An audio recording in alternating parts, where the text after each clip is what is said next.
이제 사도행전 27장을 저희가 전체를 한번 좀 내용들을 좀 보려고 합니다. 이 사도행전 27장은 바울이 이제 마지막 로마로 향하는 그 여정 가운데서 유라굴로 광풍을 만나는 그런 사건이 기록되어져 있습니다. 근데 이 이야기 안에 오늘 이 시대에 우리 개개인을 비춰볼 수 있는 그런 하나님의 말씀들이 있고, 또한 이 시대에 우리가 살고 있는 이 미국과 또 떠나온 조국 대한민국을 향해서 우리가 또 발견할 수 있는 그런 말씀들이 있습니다. 그래서 그것들을 말씀을 보면서 제가 나눠보려고 합니다. 이제 바울이 백부장 율리오의 인솔을 따라서 여러 죄수들과 함께 이제 가이사랴에서 오늘날 이제 터키 그 연안가 쪽으로 해서 항해를 하고, 그 다음에 지중해 한 섬 그레데라는 섬으로 이들이 이제 도착하게 됩니다. 6절에 보면은 백부장이 이달리아로 가려 하는 알렉산드리아 배를 만나 우리를 오르게 하니 배가 더디가 여러 날 만에 간신히 니도 맞은편에 이르러 풍세가 더 허락지 아니하므로 설몬의 앞을 지나 그레데 해안을 의지하고 행선하여 간신히 그 연안을 지나 미양이라는 곳에 이르니 라세아 성에서 가깝더라, 이렇게 말하고 있습니다. 그러니까 그 터키 연안 지역, 그 밑에 지역에서 해안가 지역에서 이 그레데 지중해 이 조그만 섬까지 가는데 사실은 그렇게 먼 거리는 아닙니다. 그런데 이 섬까지 오는데 결코 쉽지 않았던 것을 우리가 이 말씀을 통해서 볼 수가 있습니다. 그래서 어렵게 이 미양에 도착을 해서 바울이 이제 이곳에서 우리가 쉼을 얻고, 그 다음에 준비가 되면 다음 행선지로 떠나자고 그렇게 제안을 합니다. 그런데 이 제안을 들은 백부장이 바울이 아닌 또 다른 사람들의 이야기를 듣는데, 선장과 선조들 그리고 또 다른 배에 탄 많은 사람들이 대부분 미양에 머물기보다는 보면은 베닉스로 가자라고 제안을 합니다. 12절에 보면 그 항구가 가동하기에 불편하므로 거기서 떠나 아무쪼록 베닉스에 가서 가동하지 않은 자가 더 많으니 베닉스는 그레데의 항구라, 이렇게 이제 말을 합니다. 우리가 이제 여기서 보면은 12절에 이 미양이라는 항구는 가동하기에 불편하다, 이렇게 말했습니다. 그러니까 이 미양이라는 항구는 겨울을 나기에는 여러 가지로 불편함이 많이 있다, 이렇게 말하고 있는 거죠. 그래서 베닉스로 가는 게 더 낫다라고 얘기하고, 최종 결정권자인 백부장 율리오는 당연히 뱃사람들의 말을 들을 수밖에 없겠죠. 왜냐하면 그 사람들이 배에 대해서는 전문가니까요. 근데 이 말씀을 우리가 좀 그냥 지나쳐서 볼 수도 있지만, 이 과동하기에 불편했다라는 것을 우리가 좀 곰곰이 한번 좀 생각해 보면 사실은 어렵지 않게 발견할 수 있습니다. 이 사람들이 기술적으로 겨울을 나기에는 배를 수리하고 또 이렇게 출항을 준비하는데 여러 가지 불편하기 때문에 이 베닉스 항구로 가야 된다라고 말한 것이 아니라, 심플하게 얘기하면은 미양보다 베닉스 항구로 가자고 했던 이유는 그곳에 가면 술과 여자가 있기 때문이었습니다.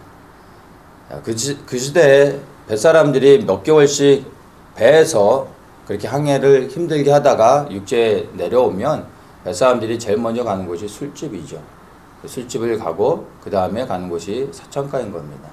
그래서 이 사람들은 이 미양이라는 곳은 조그만 항구입니다.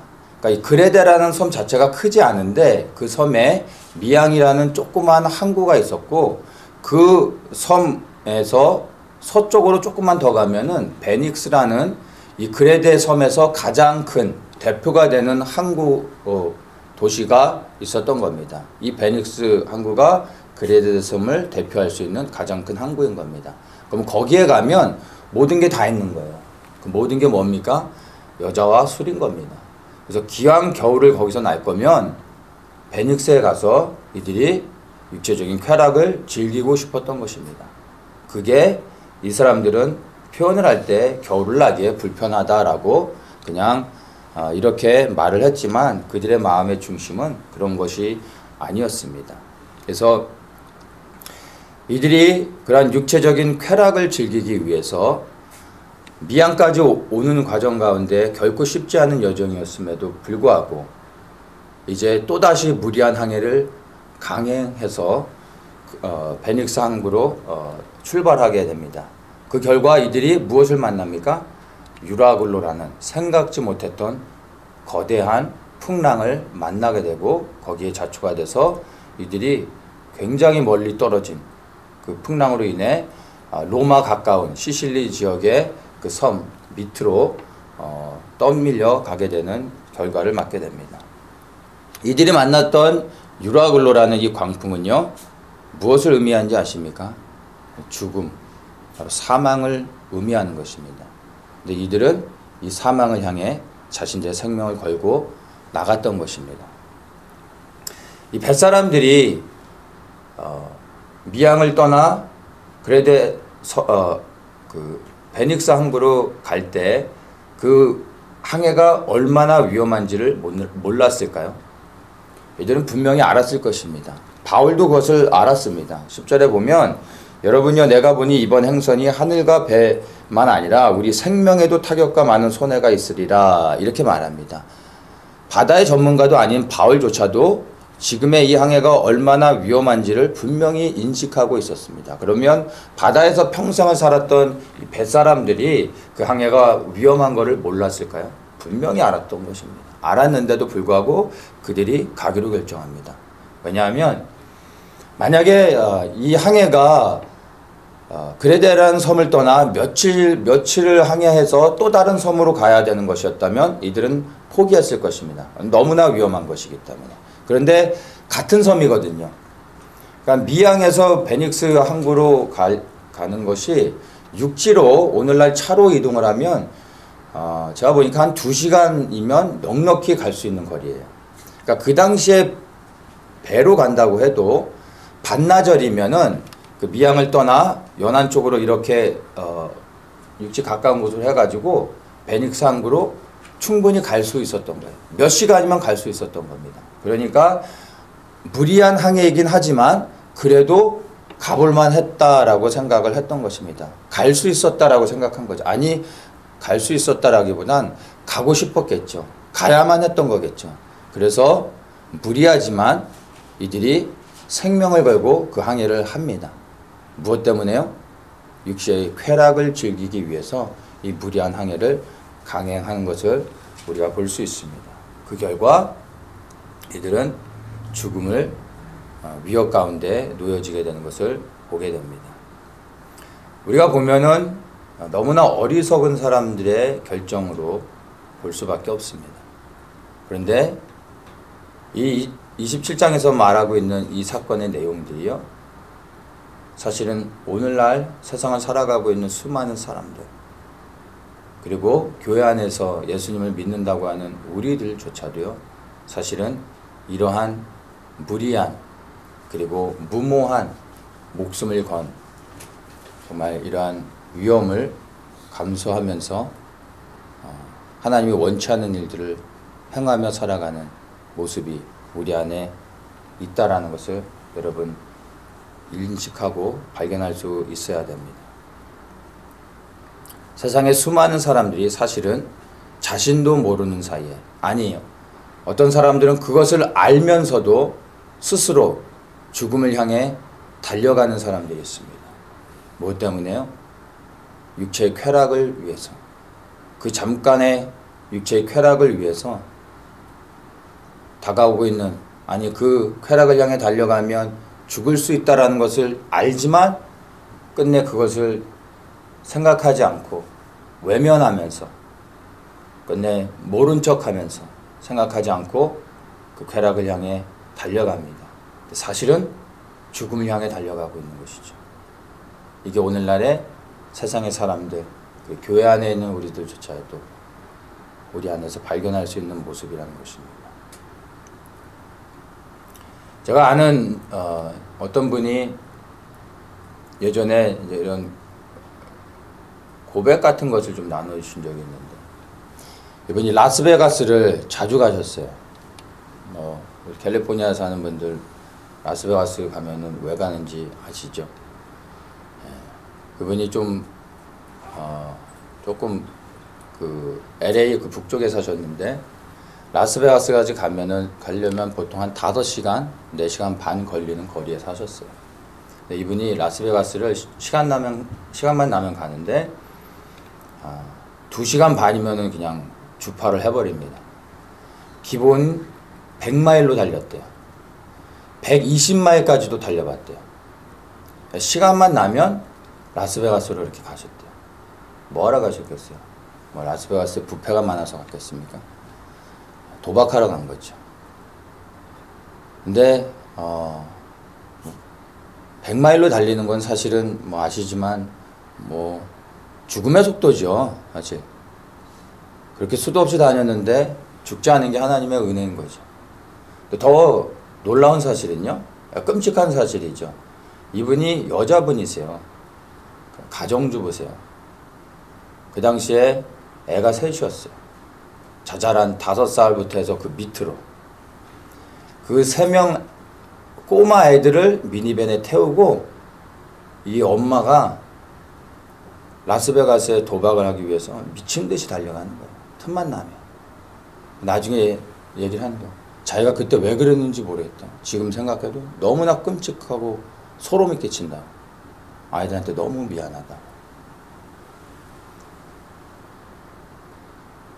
예수님을 믿음에도 불구하고 여러분 이렇게 죽음을 향해서, 자기는 죽는 줄 모르겠죠.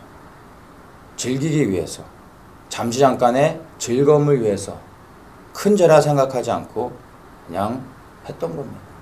근데 사실 수도 없이 죽을 수밖에 없었던 위기 가운데 하나님이 그분을 지켜주셨죠.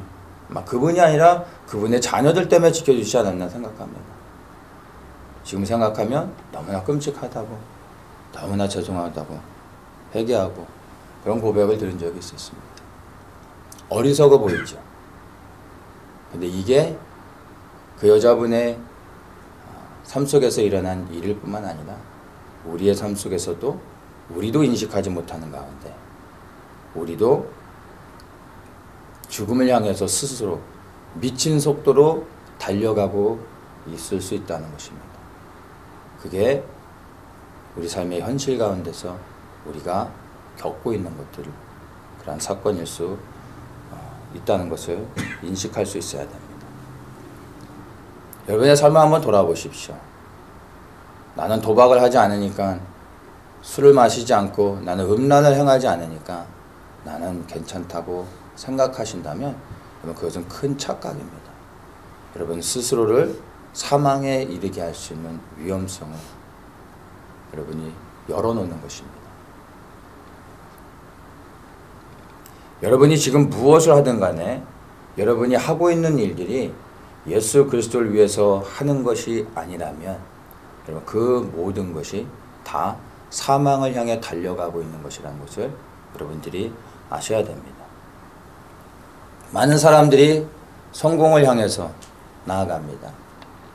어떤 성취를 위해 목표를 세우고 그것들을 이루기 위해 꿈을 찾아 열심히 일합니다.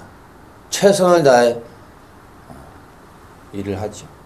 근데 이 열심을 내고 최선을 다하는 것이 사실은 죽음을 향해 미친 속도로 달려가고 있다는 것입니다. 우리가 계획하고 행하고 있는 모든 일들이 예수 그리스도를 위한 것이 아니라면, 주님의 뜻 안에서 행하지 않고 있다면 그 모든 것이 다 사망을 향해서 달려가고 있다는 것을 여러분들 아셔야 됩니다.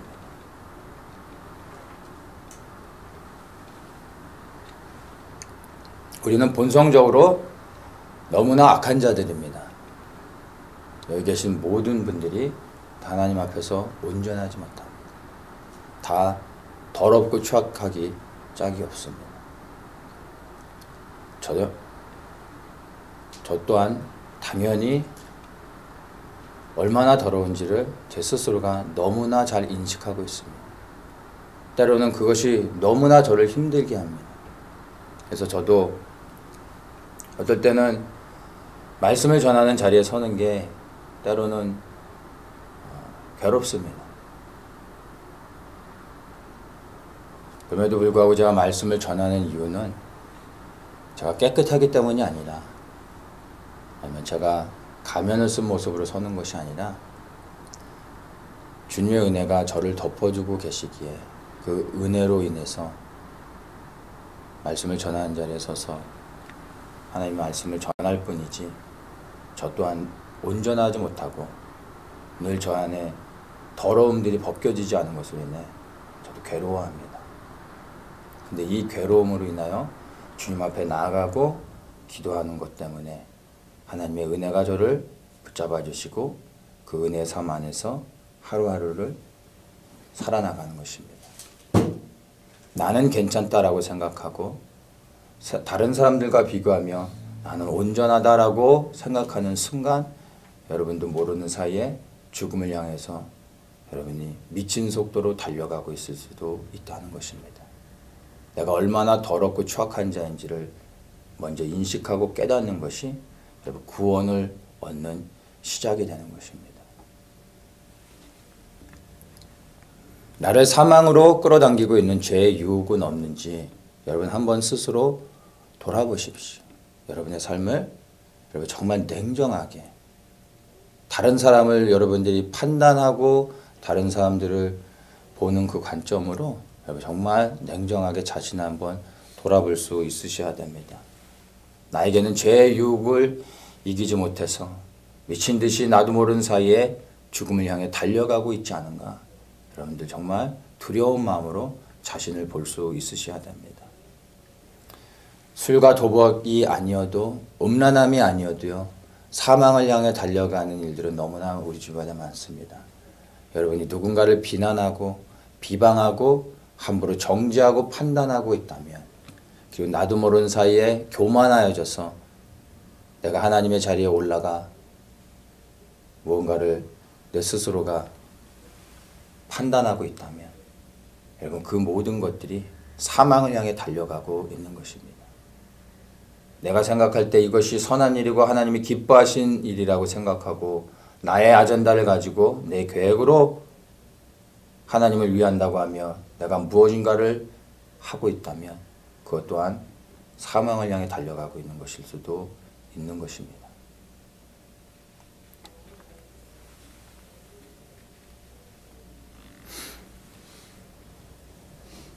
알지 못하는 가운데, 인식하지 못하는 가운데 수많은 사람들이, 세상의 사람들은 우리가 언급할 필요가 없겠죠.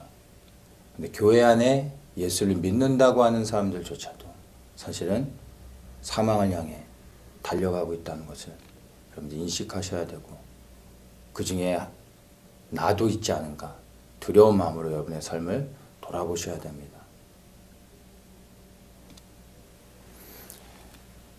유라굴로 풍랑을 만난 배는 바다에서 침몰할 수밖에 없는 상황에 놓여졌습니다.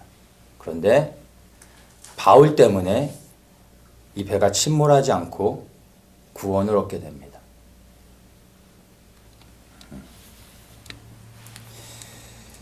22절부터 보면요, 바울이 이렇게 말합니다. 내가 너희를 권하노니 이제는 안심하라. 너희 중 생명에는 아무 손상이 없겠고 오직 백분이리라. 나의 속한 바 곧 나의 섬기는 하나님의 사자가 어젯밤에 내 곁에 서서 말하되 바울아 두려워 말라. 내가 가이사 앞에 서야겠고 또 하나님께서 너와 함께 행선하는 자를 다 내게 두셨다 하였으니 그러므로 여러분이 안심하라. 나는 내게 말씀하신 그대로 되리라고 하나님을 믿노라. 바울의 고백입니다. 풍랑을 만나 배가 좌초되는, 침몰되는 그 위기의 상황 가운데서 바울이 사람들을 향해서 안심하라 라고 말하고 있습니다. 바울을 통하여 배에 탄 모든 사람들이 구원을 얻게 되었습니다. 누구 때문에요? 바울 때문에. 왜 바울 때문에 하나님께서 이들을 구원해 주십니까? 본문에서 본 것처럼 바울에게는 사명이 있었습니다. 바울의 사명은요, 로마에 가 황제 앞에 서서 복음을 전하는 일을 해야만 했던 것입니다. 그것이 바울에게 하나님이 주신 사명이었고 바울은 그 사명을 알고 있었습니다.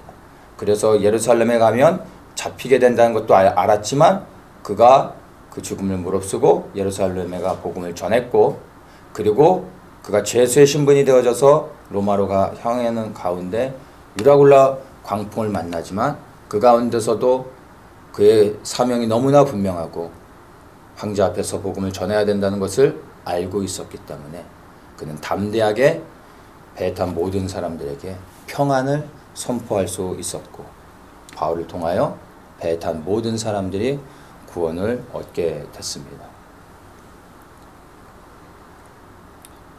사명이 있으면 여러분 죽을 수 없습니다. 죽지 않습니다. 죽어서는 안 되죠. 아니, 오히려 사명이 있는 자들이 수많은 사람들을 살린다라는 것을 바울을 통해서 볼 수가 있었습니다. 만약 바울이 이 배에 타지 않았다면요, 이 배에 탄 모든 사람들은 풍랑을 만나 다 바다에 침몰돼 죽었을 것입니다. 바울 한 사람으로 인하여 생명을 얻게 됐습니다. 사명이 있는 자는 몰아치는 풍랑 가운데서도 배를 구원할 뿐만 아니라 모든 사람을 안전하게 할 수 있는 것입니다. 풍랑 앞에서도 담대하게 평안을 외칠 수 있는 것입니다. 그 풍랑을 뚫어내고 배 탄 모든 사람을 구원해 낼 수 있는 것입니다. 바울이 구원한 사람이 몇 명인지 아십니까? 이 배에 276명이 탔다고 말합니다. 바울이 사명을 가지고 있던 바울이 275명을 구원해낸 것입니다. 여러분, 지금까지 살아오시면서 얼마나 많은 사람들을 구원해내셨습니까? 만약 여러분 한 사람이 하나님의 부르심의 사명을 온전히 감당해서 275명을 구원해내고 주님 앞에 선다면 우리 주님께서 얼마나 기뻐하시겠습니까? 두리뭉실하게 그냥 하나님 아끼신 일들을 감당한다라고 생각하지 말고 이 바울처럼 오늘 얘기하고 있는 이 사람들 275명을 구원할 수 있다라고 생각해 보십시오. 여러분이 일평생 살아가면서 275명을 구원해내고 주님 앞에 설 수 있다면 우리 주님이 얼마나 기뻐하실지 한번 생각해 보십시오. 우리에게 사명이 있고 그 사명의 부르심을 확신하며 그 사명을 따라 우리가 나아간다면 주님께서 우리를 통해 수많은 영혼들을 구원하실 수 있다는 것입니다. 아니, 우리를 통해 사명을 받은 자들을 통해 예수님께서 수많은 자들을 구원하기 원하신다는 것입니다. 청년 시절에 제가 친하게 지내던 후배가 있었어요. 후배가 선교사로 삶을 헌신했고 선교사로 이제 나가기 위해 준비하고 있었습니다. 이 후배의 소원이 뭐였냐면 선교사로 나가 순교하는 거였어요. 꿈이 순교예요.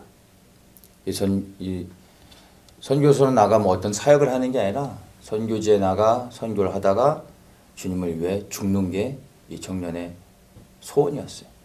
만날 때마다 저한테 선교지에 나가 순교하고 싶다고 그렇게 얘기를 했어요.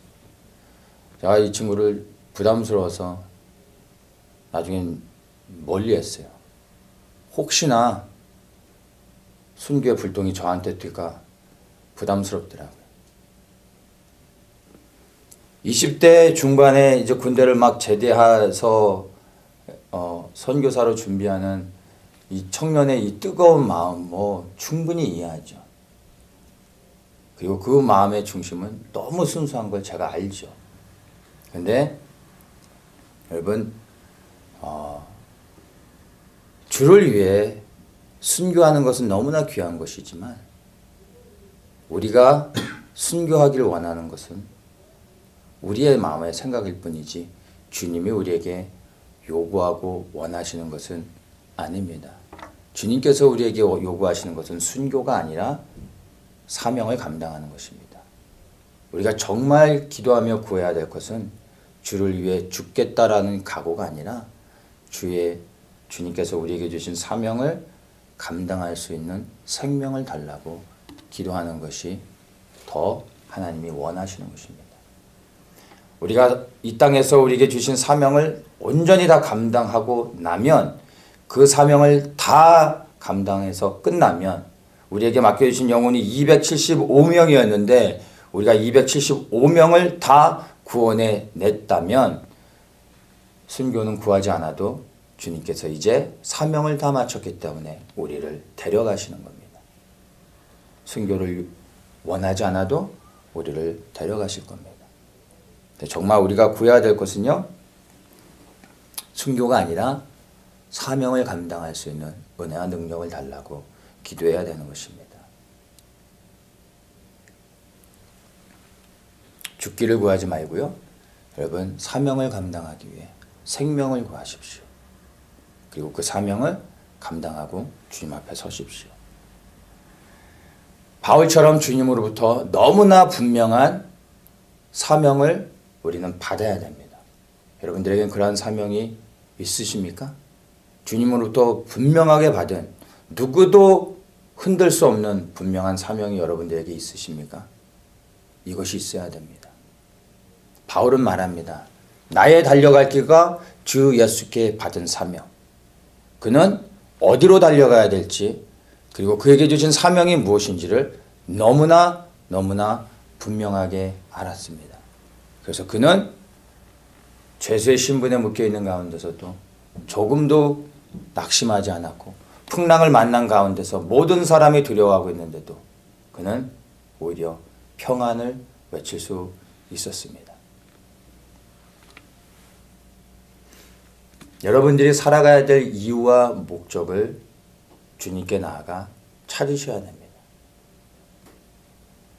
이것이 여러분 클리어해지지 않으면요, 여러분 살아가면서 수많은 위기와 어려움들을 만나게 될 것입니다. 그때 여러분들은 해답을 얻지 못하게 됩니다. 그러나 바울처럼 분명하게 그의 달려갈 길과 받은 사명을 알고 있다면 여러분이 만나는 삶 속의 수많은 위기 어려움 가운데서도 조금도 흔들림 없이 오히려 그 고난과 역경을 뚫어내고 나아갈 수 있는 힘을 얻을 수 있게 되는 것입니다. 여러분이 만약 살아가고 있는 이유가 예수 그리스도가 아니라면, 주님께로부터 받은 사명 때문에 살아가는 것이 아니라면 여러분 살았으나 사실은 죽은 자인 것입니다. 좀비와 같은 사람들이죠. 자신들이 그렇게 살아가고 있는 것을 모른 채 그렇게 죽은 채로 살아가고 있는 사람들이 교회 안에 너무나 많다는 것입니다. 여러분은 어떤지 스스로 한번 돌아보십시오. 주님께 당당하게 여러분이 살아야 될 이유를 구할 수 있습니까? 죽음 앞에서 내가 살아야 될 이유를 주님께 당당하게 외칠 수 있으십니까? 바울은 살기 위해서 생명을 구하지 않았습니다. 사명을 감당하기 위해 오히려 주의 천사를 보내시고 그에게 담대할 것을 주의 천사를 통해 말씀해 주셨던 것을 볼 수가 있습니다.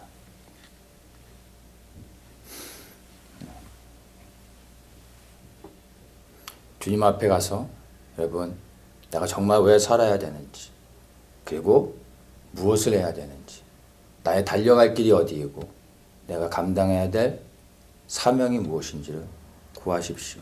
그리고 그 사명을 위해 여러분의 생명을 드리면서 나아가시기를 예수님의 이름으로 축복합니다. 우리가 살아가고 있는 이 시대에 유라굴로 광풍이 전 세계에 불고 있습니다.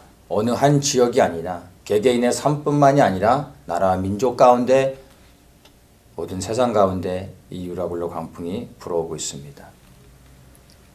바울은 당장의 눈에 보이지 않지만 그 사망의 유라굴로 광풍이 불어오고 있는 것을 그는 영으로 알고 있었습니다. 우리 또한 동일하게 이 시대에 우리에게 불어오고 있는 이러한 유라굴로 광풍을 볼 수 있는 영안이 열려야 됩니다. 실제로 보이지 않지만 이 시대에 거대한 풍랑이 우리에게 다가오고 있다는 것을 여러분들 아셔야 됩니다. 특별히 시간적으로 이 대한민국에 이 광풍이 가장 먼저 닥치지 않을까 생각을 합니다. 지금의 본문에서 보는 백부장의 일행들처럼 당장에 눈에 보이지 않기 때문에 보지 못하고 있습니다. 그러나 분명하게 영의 눈을 열어보면 대한민국에 이 거대한 유라굴로 광풍이 몰아치고 있는 것을 볼 수 있습니다. 이 유라굴로 광풍이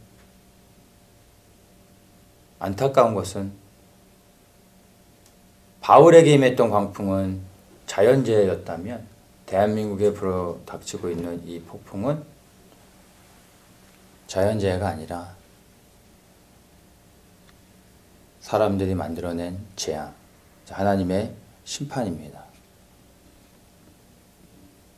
한국을 보면 이제 경제는 회복될 수 없을 만큼 무너져서 서민들이 큰 고통 가운데 있습니다. 정치는 갈수록 빛이 보이지 않을 뿐만 아니라 더욱더 어두워지고 있습니다.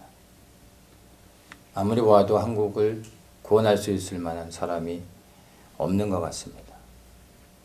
국가의 안보는 완전히 다 이제 무너져서 북한이 언제 제2의 남침을 감행해도 조금도 이상하지 않은 그러한 상황이 되었고 충분히 가능한 그러한 상황이 됐습니다. 군대의 조직은 이미 다 흔들려서 무너졌고 군 기강은 이제 다 해이해지게 만들어놨습니다. 전투력을 상실하게 만들었죠. 그리고 군사시설들을 다 해체하고 있는 가운데 있습니다. 언제든지 전쟁의 위협이 노출되어 있는 상황 가운데 있습니다. 그럼에도 불구하고 대다수의 국민들의 눈과 귀는 가려져 있습니다. 그리고 당장에 먹고 사는 문제에 매여 지금 대한민국 앞에 놓여져 있는 광풍을 인식하지 못하고 있습니다.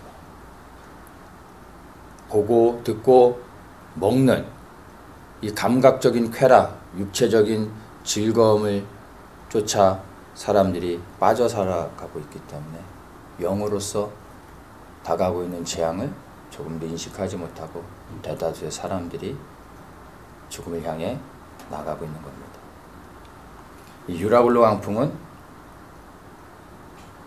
소돔에 갑작스럽게 임한 심판처럼 어느 날 갑자기 대한민국에게 닥쳐올 수 있는 그러한 재앙이 되는 것입니다. 우리가 2년 전만 해도 한국을 위해서 기도하면 주님께서 많이 울게 하셨는데 이제는 한국을 위해 기도할 때 울지 않는 제 모습을 발견하게 됐습니다. 그리고 기도가 정말로 단순해졌습니다. 대한민국을 향한 하나님의 뜻이 이루어지기를 원합니다. 이게 기도의 전부입니다. 그리고 그 땅에 우는 자들의 이마에 표를 하시고 그들을 구원해 주십시오. 이런 기도입니다. 최근 들어서 하나 더 주님이 주셔서 기도하고 있는 것은 한국에 환난을 당할 때 그 가운데 새벽 이슬 같은 주의 청년의 세대들이 일어나 복음의 행진을 이룰 수 있게 해주십시오. 라는 기도를 주님이 주셔서 그런 기도를 하고는 있습니다. 그러나 제 안에 이제 전에처럼 성령께서 제 안에 오셔서 대한민국을 향해 통곡하시는 것들은 없어졌습니다. 다가오고 있는 이 거대한 풍랑을 영의 눈으로 열어서 정말로 대한민국이 어떤 위기 가운데 있는지를 알고 인식하는데도 불구하고 부르심의 사명을 감당하기 위해 그 땅에 남아서 그 자리에서 무릎 꿇어 기도하고 있는 소수의 사람들이 있습니다. 하나님은 이들을 기뻐하시고요. 이러한 사람들이 더욱더 많아지길 위해서 기도합니다. 이들을 통해 풍랑을 만나게 될 대한민국이 자초되지 않고 구원을 얻어 민족적 부르심의 사명을 감당할 수 있기를 기도할 뿐입니다. 우리가 살고 있는 이 미국도요, 결코 다가오는 풍랑 앞에서 안전하지 않다는 것을 여러분 아셔야 됩니다. 지금은 도널드 트럼프가 대통령이 되어져서 무너졌던 많은 것들을 회복하고 있습니다. 그래서 우리 그리스도인들에게는 소망이 되어집니다. 여러분 분명히 인식하셔야 되는 것이요. 이러한 상황이 우리에게 주어진 것은 은혜이고 복이지만 여러분 이 은혜의 시간이 영원한 것처럼 생각해서는 절대 안 됩니다. 이 은혜의 시간은 반드시 끝나게 될 겁니다. 언제 끝날지는 우리가 알 수 없지만 그 시간은 오래 걸리지 않을 것입니다. 그 은혜의 시간이 거치고 나면 이 미국에도 하나님의 심판이 임할 수밖에 없습니다. 도널드 트럼프를 통해서 하나님께서 아시아를 정리하고 나면, 즉 공산주의를 무너뜨리고 나면 이제 전 세계는 사회주의와 전체주의의 혼합된 체제로 가게 됩니다. 그것이 뉴월드 오더, 적그리스도 체제입니다. 그리고 이 미국이 그러한 시스템 안에 큰 역할들을 감당하게 될 것입니다. 그래서 우리 미국에 살고 있는 우리 그리스도인들도 지금 우리에게 주신 이 은혜의 시간에 우리는 더욱더 많은 시간을 내어 주님 앞에 나와 기도하며 주의 뜻을 구하며 그리고 하나님의 일들을 위해서 기도하면서 나아가야 되는 것입니다. 다가오고 있는 풍랑을 피할 수 있는 피난처를 여러분 구하는 기도를 하셔야 됩니다. 그 피난처를 찾으셔야 됩니다. 사람들은 환란이 다가오고 있다는 것을 인식하면서 마지막 때에 끼어있는 사람들 가운데 적지 않은 사람들이 피난처를 찾습니다. 그리고 그 피난처를 찾아 떠납니다. 그런데 우리가 정말 찾아야 될 피난처는 여러분 눈에 보여지는 세상에 있는 것이 아닙니다. 우리의 피난처는, 우리의 유일하신 피난처는 오직 예수 그리스도인 것입니다. 시편 91편을 한번 보겠습니다. 나중에 시간을 내서 한번 시편 91편 전체를 한번 좀 묵상해 보시면 좋을 것 같습니다. 1절과 2절을 읽습니다. 지존자의 은밀한 곳에 거하는 자는 전능하신 자의 그늘 아래 거하리로다. 내가 여호와를 가리켜 말하기를 저는 나의 피난처요 나의 요새요 나의 의뢰하는 하나님이라 하리니. 우리의 유일한 피난처는 여호와 하나님이십니다. 1절에서 말하죠. 지존자의 은밀한 곳에 거하는 자. 여기서 이 지존자는요, the most high, 하나님, 여호와 하나님, 유일하신 여호와 하나님을 말하는 것입니다. 다른 걸로 설명할 필요가 없는 것이죠.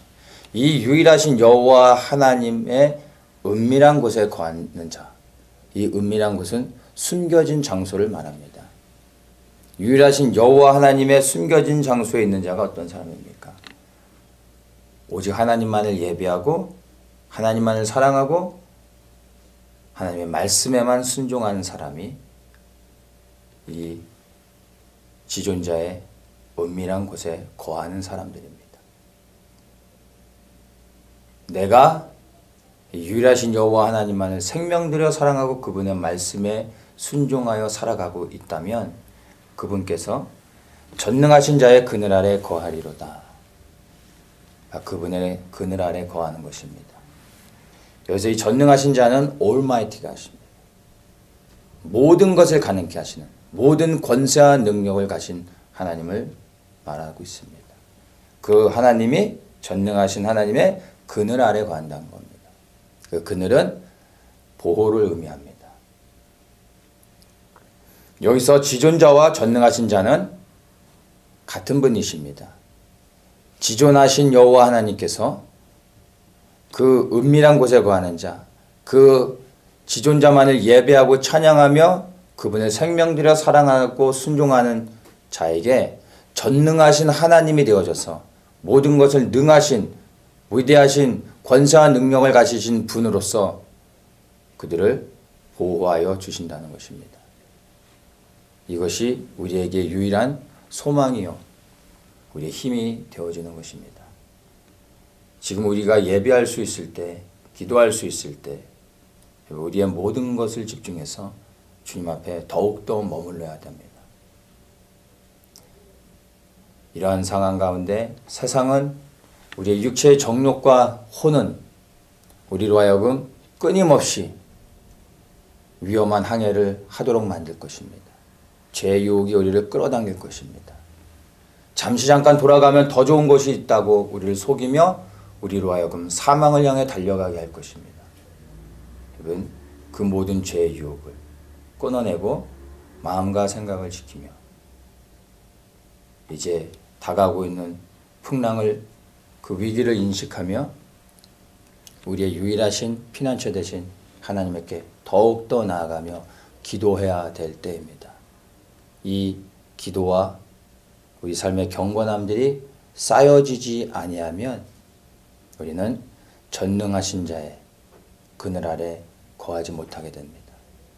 어느 날 하루아침 많은 기도를 했다고 갑자기 전능하신 자의 그늘 아래 거하여지는 것이 아닙니다. 매일의 삶 속에 지존자의 은밀한 곳에 거하지 않는 자는 전능하신 자의 그늘 아래 들어갈 수 없게 되는 것입니다. 어느 날 갑자기 피난처로 들어가서 보호를 받을 수 있는 것이 아님을 기억하셔야 됩니다. 지금 우리가 예배할 수 있고 기도할 수 있고 주님 앞에 나아갈 수 있을 때 여러분 생명을 들여 주님을 찾고 주님 앞에 머물러 계십시오. 환난 날에 주님께서 우리의 피난처가 되어주시고 우리를 보호하시고 지켜주실 것입니다. 또한 우리가 준비되어지는 만큼 우리를 통하여 수많은 영혼들을 주님께서 구원하실 것입니다. 기도하겠습니다.